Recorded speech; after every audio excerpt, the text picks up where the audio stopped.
जय श्री राधे। राधे राधे। हमारे YouTube channel astro धाम पर आप सभी भक्तों का बहुत बहुत स्वागत है। आज हम धनतेरस के बारे में चर्चा करने जा रहे हैं। तो जो भी दर्शक नए हों तो इस चैनल को आप सब्सक्राइब करें और जो भी वीडियो देख रहे हैं इस वीडियो को ज्यादा से ज्यादा लोगों तक शेयर करें, क्योंकि इस वीडियो के माध्यम से बहुत सारे लोग धनतेरस के विषय में जानकारी प्राप्त करेंगे और सही मुहूर्त में सही पूजा करके भगवान की उपासना करके वह लाभ उठा सकते हैं। तो हम जानेंगे धनतेरस के विषय में। तो धनतेरस के विषय में सबसे पहले मुहूर्त के बारे में जानकारी प्रदान करते हैं। तो मुहूर्त तो कार्तिक मास के कृष्ण पक्ष में जो द्वादशी 4:30 बजे खत्म हो रही है, यानी 22 तारीख को 4:30 बजे के बाद ही त्रयोदशी लग रही है। तो 4:30 के बाद जो हमारी धनतेरस की जो पूजा है, प्रथम मुहूर्त है, वह 4:30 से लेकर के 7:17 तक है। इसके बाद जो चौघड़िया लग रही उद्वेग यानी विघ्न की चौघड़िया लग रही है, तो इसमें हमें पूजन नहीं करना चाहिए। इसमें पूजन करने से हमें बचना चाहिए। इसके बाद रात्रि 9 बजे से लेकर के 1:30 बजे, रात्रि 1:30 बजे तक हम किसी भी समय पूजन कर सकते हैं। तो हमारे साथ जो जुड़े महाराज जी श्री गजेंद्र शास्त्री जी, इनको बारंबार प्रणाम करता हूं मैं। ये भी हमारे साथ जुड़ करके आप सभी लोगों को अपने द्वारा जानकारी प्रदान करने आए। तो इस वीडियो को जो लोग बाग अधूरे देखते हैं, तो हमारे हिंदू शास्त्र में कहा गया है कि अधूरा ज्ञान विष के समान। यदि आप अधूरी वीडियो देखेंगे तो निरंतर आप अधूरी जानकारी प्रदान करेंगे, क्योंकि हमारे इस वीडियो में एक एक चीज बहुत विशेषकर बताई जाती है और बहुत चीजें इसको प्रमाणित करके, यानी हम लोग इसको अध्ययन करके और आप लोगों के लिए एकत्रित करते हैं, जिससे आप लोग इस जानकारी को प्राप्त करके सही पूजा और सही विधान जान सकें और आपको ज्यादा से ज्यादा लाभ प्राप्त हो। तो सबसे प्रथम हमारा जो गजेंद्र धर शास्त्री जी महाराज जी से प्रथम प्रश्न है कि इस दिन धनतेरस के दिन पूजन का जो मुहूर्त बताया, लेकिन पूजन हमें किसका करना चाहिए, पूजन की महिमा क्या है, इस दिन पूजन करने से हमें किस चीज की प्राप्ति होती है। तो आप हमारा और हमारे दर्शकों का मार्गदर्शन करें। सभी को जय श्री राधे, जय श्री कृष्णा।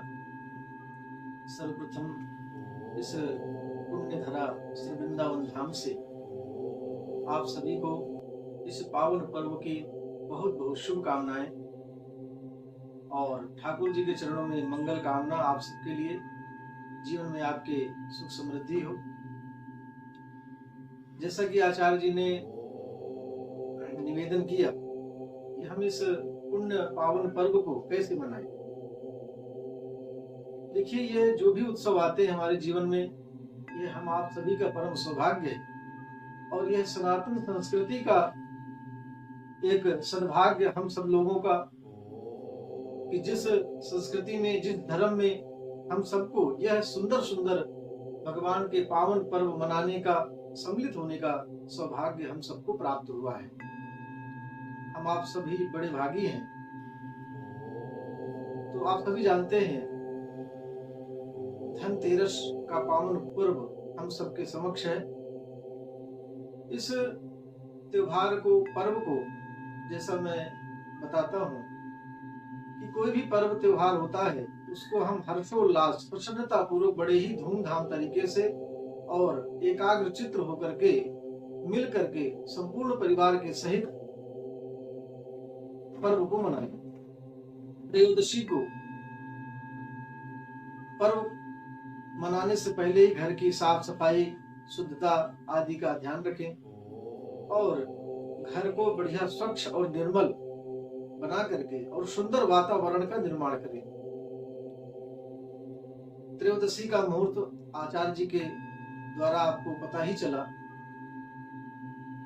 त्रयोदशी के दिन विशेष ध्यान रखें, सुंदर सुंदर वस्त्र धारण करें और विधि विधान के अनुसार, जैसा कि शास्त्रोक्त जो विधि बताई है, तो आज के दिन यानी त्रयोदशी के दिन लक्ष्मी, गणेश तथा श्री कुबेर जी का पूजन किया जाता है और जो यह हम त्रयोदशी को धन्वंतरी धन तेरस के रूप से हम जानते हैं, तो आज के दिन ही यानी त्रयोदशी को भगवान श्री धन्वंतरी प्रकट हुए थे, तो उनका भी हम पूजन करते हैं, उनका भी उत्सव मनाते हैं।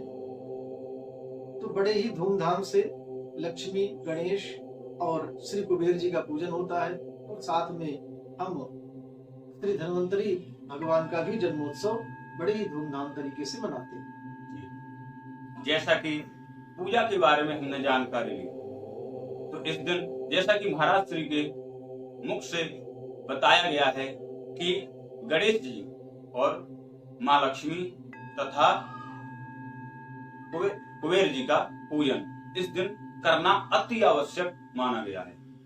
कुबेर जी धन के रक्षक हैं, यानी आपके धन धान्य की हमेशा रक्षा होती रहे, तो इसलिए कुबेर जी और आपको धन की प्राप्ति हो, इसलिए लक्ष्मी जी का पूजन।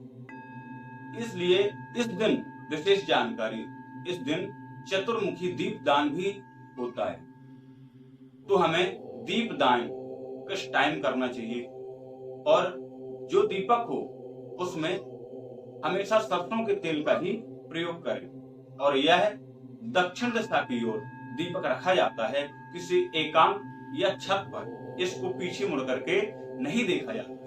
इसके अलावा यदि आप धनतेरस के दिन, बहुत से लोग शॉपिंग करने के लिए जाते हैं, नई नई वस्तु खरीदने के लिए जाते हैं, तो इस दिन जो राहु काल है, जो धनतेरस के दिन राहु काल है, उस राहु काल से हर व्यक्ति को, हर मनुष्य को बचना चाहिए। और यह राहु काल प्रातः 9:14 से 10:29 तक है।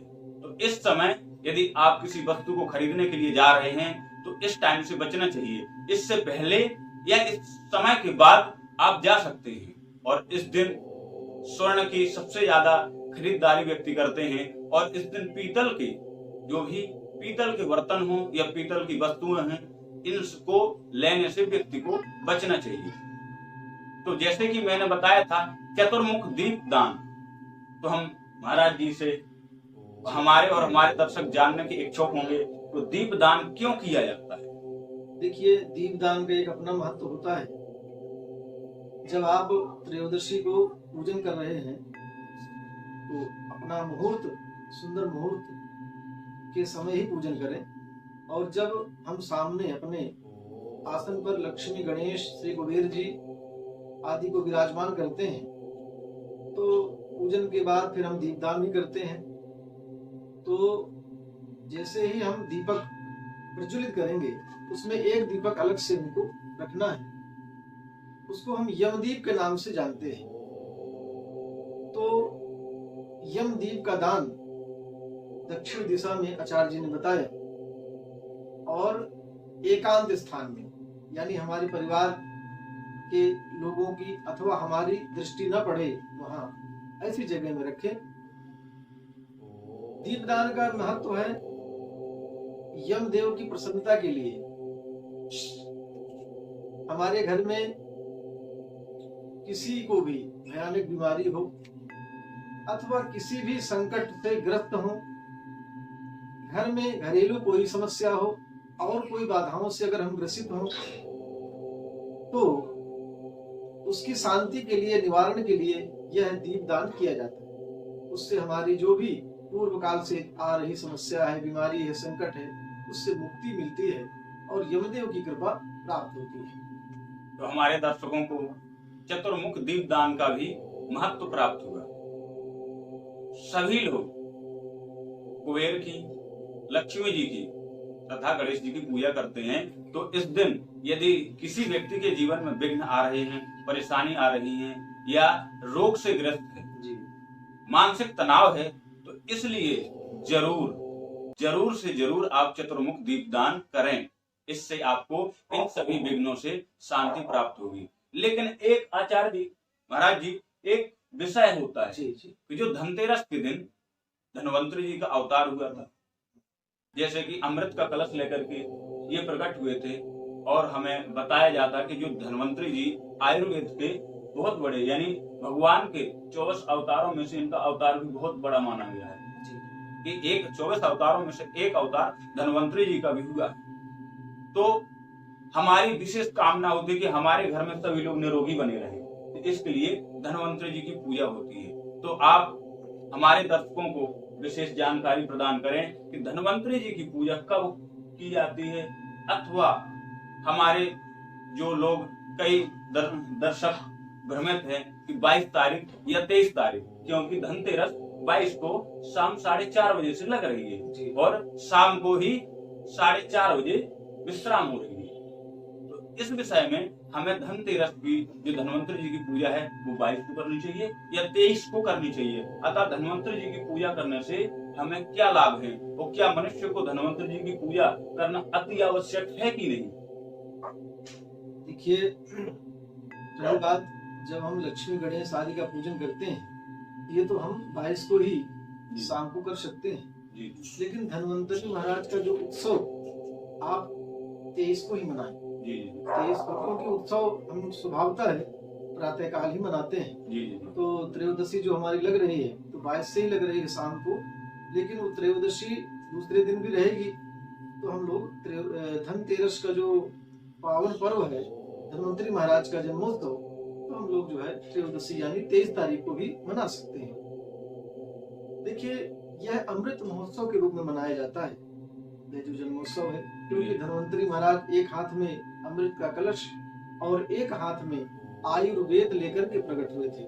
आयुर्वेद यानी जिसमें हमारे औषधियों का ज्ञान प्राप्त होता है।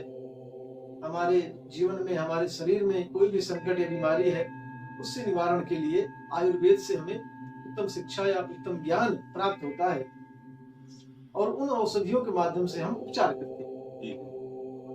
तो यह अमृत महोत्सव है, तो इसको बड़े ही सुखमय पूर्वक, प्रसन्नता पूर्वक मनाएं। लक्ष्मी, ऐसी लक्ष्मी की कामना करना चाहिए हमें जो कि हमें सुख समृद्धि और सुख शांति दोनों प्रदान करे। केवल हमारा बैंक बैलेंस बने और ये सब लक्ष्मी का केवल मात्र मतलब नहीं है। लक्ष्मी धन्वंतरी भगवान का साथ पूजन करने का एक तात्पर्य है कि लक्ष्मी वही हमारे जीवन में सुखमय हो सकती है, हमारे परिवार में, हमारे जीवन में, हमारे व्यापार में सुख समृद्धि ला सकती है, जिस लक्ष्मी का नारायण के साथ हम पूजन करते हैं। तो धन्वंतरी भगवान का साथ में पूजन करें, वही लक्ष्मी हमारी आयु वर्धक होगी, सुख वर्धक होगी और समृद्धि वर्धक होगी और शरीर में स्वस्थ स्वास्थ्य को देने वाली होगी। क्योंकि कहते हैं अप्राप्त लक्ष्मी प्राप्त्यर्थम प्राप्त लक्ष्म्याः चिरकाल संरक्षणार्थम। तो हमें ऐसी धन की कामना होनी चाहिए जिस धन के आने से हमारी मति सुमति बनी रहे, परिवार में एकता बनी रहे, हमारा शरीर निरोग रहे और हमारे सद्विचार सद्ज्ञान हमारे जीवन में बना रहे। ऐसी धन की, ऐसी लक्ष्मी की, ऐसे ऐश्वर्य की, ऐसी संपत्ति की कामना हम सबको करना चाहिए। इसलिए इसको एक नाम अमृत महोत्सव के रूप में भी मनाते हैं, क्योंकि भगवान अमृत का कलश लेकर के प्रकट हुए थे। हमारे जीवन में भी वो अमृत हो, हमारे जीवन के, हमारे शरीर के अंदर जितने भी विषजन्य रोग बाधा है सब दूर हो, उससे हम मुक्त हो पाए, यही हमारी कामना होनी चाहिए। इसी कामना के साथ प्रसन्नता पूर्वक पूरे परिवार के साथ मिल करके बड़े ही प्रसन्नता पूर्वक इस पर्व को मनाएं, बड़े ही धूमधाम से मनाएं। जय श्री राधे। जैसा कि आपने महाराज जी के आदेशानुसार धन्वंतरी महोत्सव का भी आपको ज्ञान प्राप्त हुआ, तो आपसे निवेदन है कि जो भी दर्शक इस वीडियो को देख रहे हैं तो ज्यादा से ज्यादा लोगों को शेयर करें, क्योंकि इस वीडियो के माध्यम से जो एक जानकारी प्रदान की है उसका कोई मूल्य नहीं है। यदि आप इस वीडियो को शेयर करते हैं और ज्यादा से ज्यादा लोग बाग इस वीडियो को देख करके यदि पूजा का पुण्य फल प्राप्त करते हैं तो उसमें से कुछ अंश आपको ही प्राप्त होगा, क्योंकि आपके माध्यम से ही उन्हें सही जानकारी प्राप्त हुई है। तो मैं पहले ही बोल चुका हूं, जो व्यक्ति वीडियो को स्क्रिप्ट कर करके देखते हैं तो वो बहुत सारी जानकारी मिस कर देंगे। और हमारे हिंदू संस्कृति में यही कहा गया है, अधूरा ज्ञान विष के समान। तो इस वीडियो में जो एक जानकारी दी गई है वह मूल्य है, वह किसी भी एक भी जानकारी का कोई मूल्य निर्धारित नहीं कर सकता। तो सभी जो बातें बताई गई हैं वह बातें प्रमाणित हैं। महाराज जी को प्रणाम करते हैं कि हमारे द्वारा जय श्री राम। इस वीडियो में सम्मिलित हुए आप लोगों को जानकारी प्रदान की। इस वीडियो में इतना ही। जय श्री राधे।